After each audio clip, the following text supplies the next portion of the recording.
یعنی کہ جو حافظہ جو رکھنے کی نشانی ہے اس کو ہم کہتے ہیں یادداشت، ہے نا. کچھ چیزیں ہم بھول جاتے ہیں، کچھ چیزیں ہماری یادداشت میں جا کر کے جو ہماری جو قوت ہے جو یاد رکھنے کی وہاں جا کر کے جمع ہو جاتی ہے، تو ہم اس کو کہتے ہیں کہ یادداشت. داشت میں بھی چونکہ کہتے ہیں رکھنا، چونکہ داشت کہتے ہیں رکھنے کو، تو اسی سے بنا یادداشت. داشت. ٹھیک ہے. اب دیکھیے یہ ہے یہ الف اور رے یار. اب دیکھیے میں نے بتایا آپ کو نا کہ یہ جب لفظ کے شروع میں آتے ہیں تو جس نقطے اس میں لگ جاتے ہیں یا درمیان میں بھی آئے تو یار. یار آپ کو معلوم ہی ہے کس کو کہتے ہیں؟ یار کہتے ہیں دوست کو، ہے نا.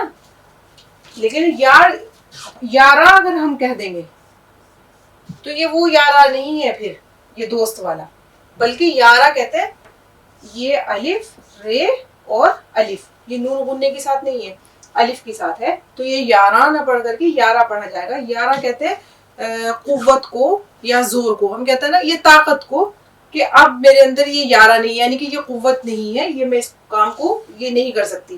یارہ قوت کو کہتے ہیں یا طاقت کو کہتے ہیں یا زور کو کہتے ہیں، اور یار جو ہے وہ دوست کو کہا جاتا ہے نا، یا محبوب کو کہتے ہیں. تو اسی طرح سے اب دیکھیے یہ ہے ایک یہ الف رے اور چھوٹی ہے. اب یہ ہو گیا یارہ. اب دیکھو کم و بیش ایک طرح کے لفظ ہیں. اب یارہ جب ہم چھوٹی ہے کے ساتھ اس کو لکھیں گے، یہاں پہ تو صرف الف ہے اور یہاں پہ ہے. یہاں یارہ کی آواز ہے، یہاں یارہ. یارہ کہتے ہیں کنگن کو جو ہاتھ پہ پہننے والا ہوتا ہے، یا اس کا دوسرا میننگ ہے جو ٹیکس ہوتا ہے نا، ٹیکس کو بھی کہا جاتا ہے، کنگن کو کلائی کو یارہ. تو دیکھیے معنی جو ہے وہ ہلکا سا فرق ہے لکھنے کا یا بولنے سے بھی، کس طرح سے معنی جو ہے وہ پوری طرح سے چینج ہو جاتے ہیں. ٹھیک ہے. تو اسی طرح سے دیکھیے یہ الف اور زے، چھوٹی یہ الف اور زے. یاز کہتے ہیں قصد کرنا، کسی چیز کا ارادہ کرنا، ہے نا. ہم کہتے ہیں نا کہ کسی چیز کا ہم نے ارادہ کیا، حالانکہ بولا نہیں جاتا، لیکن یہ یاز نہیں پڑھنا آپ کو، زے کی آواز ہے زے. تو یہ ہے یاز کہتے ہیں کسی چیز کا قصد کرنا، وہ بھی قصد نہیں ہے، قصد ہے نا. یہ ایسے جب ہم لکھتے ہیں نا بڑے قاف سے، سواد اور دال، یہ قصد، یہ ارادہ، یہ والا ہے یہ یاز، قصد یا ارادہ کرنا. ٹھیک ہے. اب یاس جو ہے وہ آپ نے اکثر سنا ہوگا. یاس کہتے ہیں نا امیدی کو. اگر امید کسی کی ختم ہو جائے تو ہم کہتے ہیں نا کہ اس کے بہت یاس ہے، اس کے اندر یاسیت ہے نا، یعنی کہ نا امیدی، یاس کہتے ہیں اس کو. ٹھیک ہے. اب یہ دیکھیے یاسمین، چھوٹی یہ الف سین میم اور پھر یہ اور نون. جب ہم اس کو لکھیں گے یاس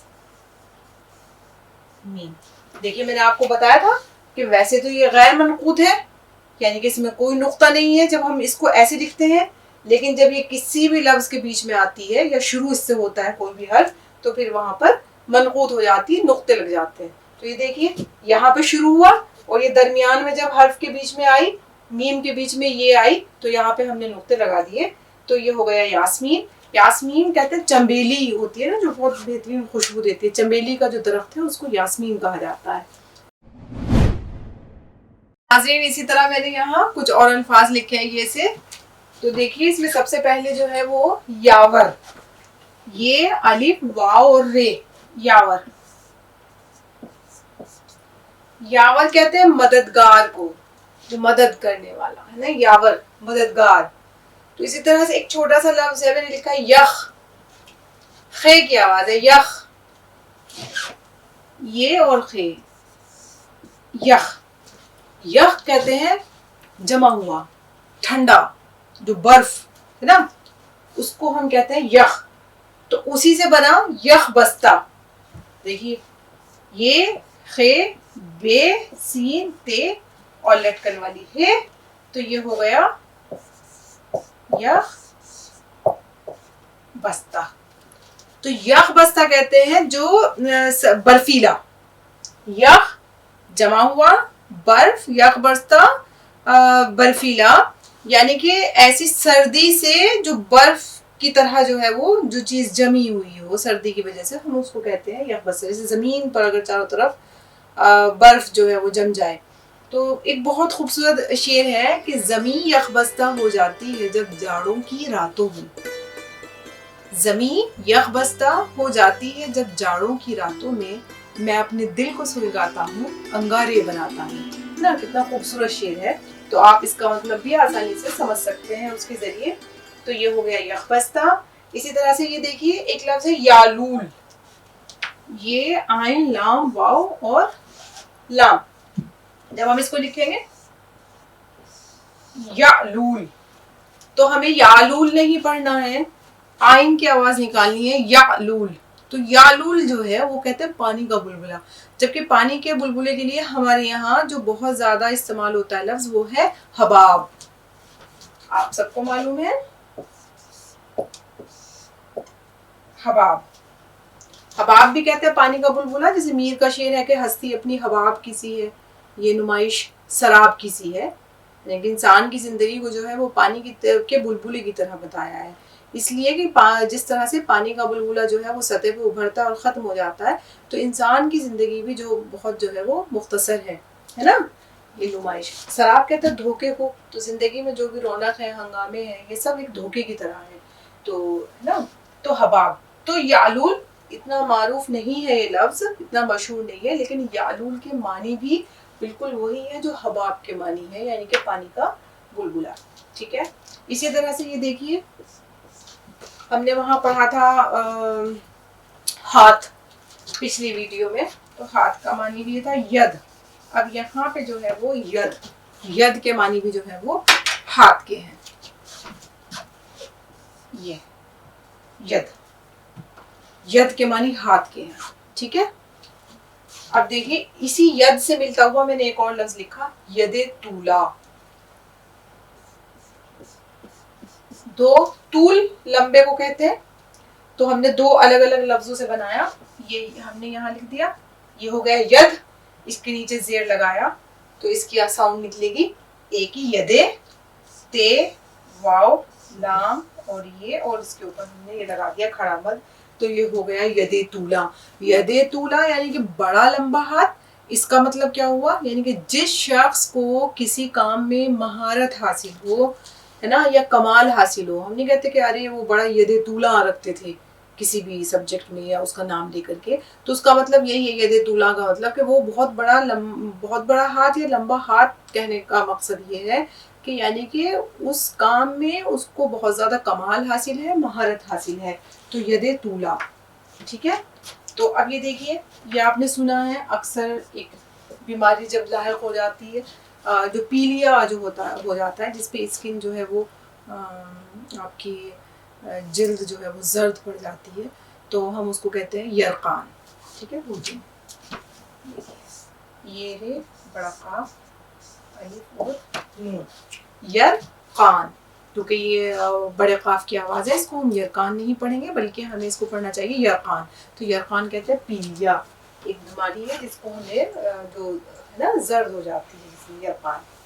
تو اب یقین، یہ قاف یہ نون. یقین آپ سنتے ہیں ہمیشہ. یقین کرنا یعنی کہ کسی کے اوپر بھروسہ نا یا اعتماد کو جو ہے وہ یقین کہا جاتا ہے. ٹھیک ہے. بھروسہ یا اعتماد، یقین.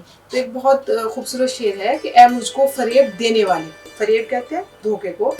اے مجھ کو فریب دینے والے میں تجھ پہ یقین کر چکا ہوں. ٹھیک ہے. تو یقین جو ہے وہ بھروسہ اور اعتماد کو کہا جاتا ہے. ٹھیک ہے. اب یہ ہے دوسرا لفظ جو بہت چھوٹا سا میں نے لکھا ہے یک. تو یک جو ہے یہ رہا یک. اس کو ایک نہیں پڑھیں گے، یک نہیں یک. یا کی آواز جو ہے وہ ہمیں نکالنی ہے یک. یک کہتے ہیں ایک کو، واحد کو. ٹھیک ہے.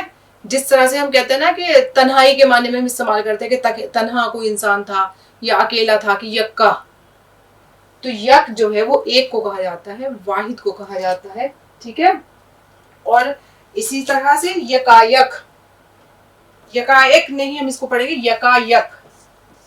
یہ کاف الف یہ کاف یکا. اب دیکھیے یکا یک, نہیں کہتے کہ یہ چیز جو ہے وہ یکایک ہو گئی, تو اس کا مطلب کیا ہوا یکایک کا؟ اچانک سے کچھ ہو جانا, یکایک ہو جانا, اچانک ہو جانا چیزیں, ٹھیک ہے. تو یکایک یعنی کہ یک بیک, ایک بیک چیزیں جو ہے وہ ہونے لگنا بار بار, اچانک کچھ ہو جانا, یکایک. تو ٹھیک ہے. تو ناظرین اسی طرح سے ہم یہ سے بننے والے کچھ اور الفاظ جو ہے وہ دیکھتے ہیں.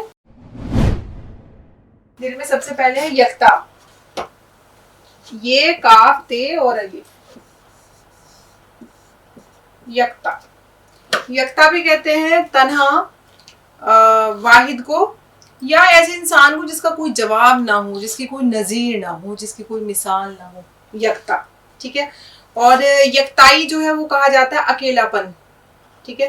تو بہت خوبصورت شعر ہے یکتا پہ کہ مجھ کو لے ڈوبا تیرا شہر میں یکتا ہونا, مجھ کو لے ڈوبا تیرا شہر میں یکتا ہونا, دل بہل جاتا اگر کوئی بھی تجھ سا ہوتا, ہے نا. تو بہت خوبصورت ہے. اس طرح سے دیکھیے یکجا, یہ کاف جیم اور الف, یکجا کہتے ہیں ایک جگہ اکٹھا کرنا, کوئی چیز بکھری ہوئی ہے اس کو اکٹھا کرنا, یکجا ایک جگہ پر اس کو اکٹھا کرنا, یکجا. اچھا ظفر اقبال کا بہت خوبصورت شعر ہے کہ لوگ ہی عام کے یکجا مجھے کرتے ہیں کہ میں, لوگ ہی آن کے یکجا مجھے کرتے ہیں کہ میں ریت کی طرح بکھر جاتا ہوں تنہائی میں. بہت خوبصورت شعر ہے. تو یہ یکجا دیکھیے کتنا خوبصورت استعمال کیا ہے. تو اسی طرح سے یہ دیکھیے یگانگت, یہ گاف الف نون گاف ہوتے,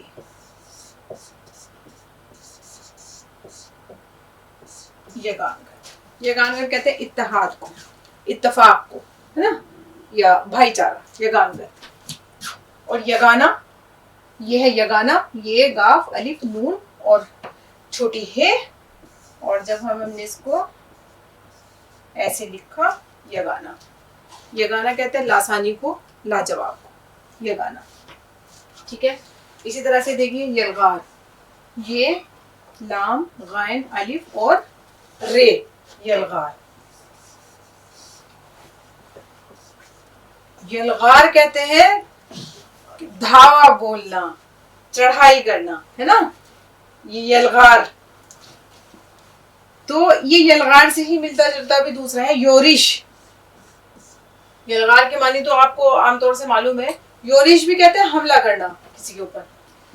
یہ واو رے اور شین, یورش یعنی کہ حملہ, چڑھائی, یورش. اور یلغار ایک دم سے دھاوا بول دینا. آپ نے دیکھا ہوگا جو پرانی جو موویز ہیں تو اس میں جو ہے نا ایسے جو لڑائیوں کی جو سین دکھایا جاتا ہے, خاص طور سے مغل ایرا کی جو فلمز ہیں اس میں فلمز ہیں, تو یہ یلغار اور یورش بھی کہتے ہیں حملے کو. ٹھیک ہے.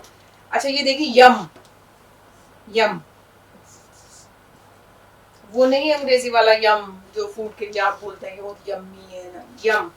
یم کہتے ہیں آبجو, آبجو دریا کو یم کہا جاتا ہے. ٹھیک ہے.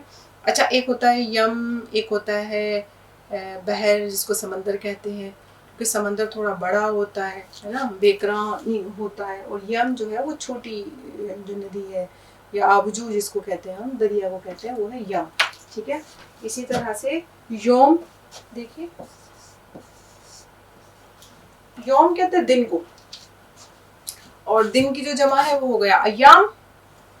تو یوم سے ہم نے بہت سارے دن بنائے, جیسے یوم الاحد ان کی اتوار کو کہا جاتا ہے, تو وہ بہت سارے ہیں اس طرح سے. تو بہرحال یوم کہتے ہیں دن کو, اور ایام جو ہے وہ اس کی جمع ہے, یعنی کہ بہت سارے دن. تو اس طرح سے ہے یاوا, یہ الف واو ہے, یاوا. یاوا بھی کہتے ہیں یاوا گو, یعنی کہ بےہودہ باتیں کرنے والا, یاوا بےہودہ. ٹھیک ہے. دیکھیے میرا مقصد یہاں یہ ہوتا ہے کہ بہت سارے الفاظ ایسے ہوتے ہیں جو عام بول چال کے جو لفظ ہیں تو میں ان کو یہاں پہ مطلب جان بوجھ کر کے تھوڑا سا پرہیز کرتی ہوں. مجھے لگتا ہے میں کوئی نیا لفظ جو ہے وہ آپ کو سکھاؤں جس سے آپ کو کچھ فائدہ ہو سکے اور کچھ نیا سیکھنے کو مل سکے. تو ناظرین آج آپ نے اردو حروف تہجی کا جو 35واں جو حرف ہے چھوٹی یہ اور بڑی یہ سے بننے والے کچھ الفاظ سیکھیے. تو مجھے امید ہے کہ آپ لوگ ہماری ویڈیو سے فائدہ حاصل کر رہے ہیں, اس کو دیکھ کر کے اردو لکھنا اور پڑھنا سیکھ رہے ہیں. تو جاتے جاتے میں آپ سے ایک گزارش یہ کروں گی کہ آپ ہمارے چینل کو زیادہ سے زیادہ شیئر کریں, اس کو سبسکرائب کریں, لائک کریں, اور یو پی اردو اکیڈمی نے جو ایک کوشش شروع کی ہے سب کو اردو سکھانے کی اس کو کامیاب بنائیں. تو اگلے ہفتے پھر ملاقات ہوگی کچھ نئے الفاظ کے ساتھ. تب تک کے لیے اجازت دیجیے.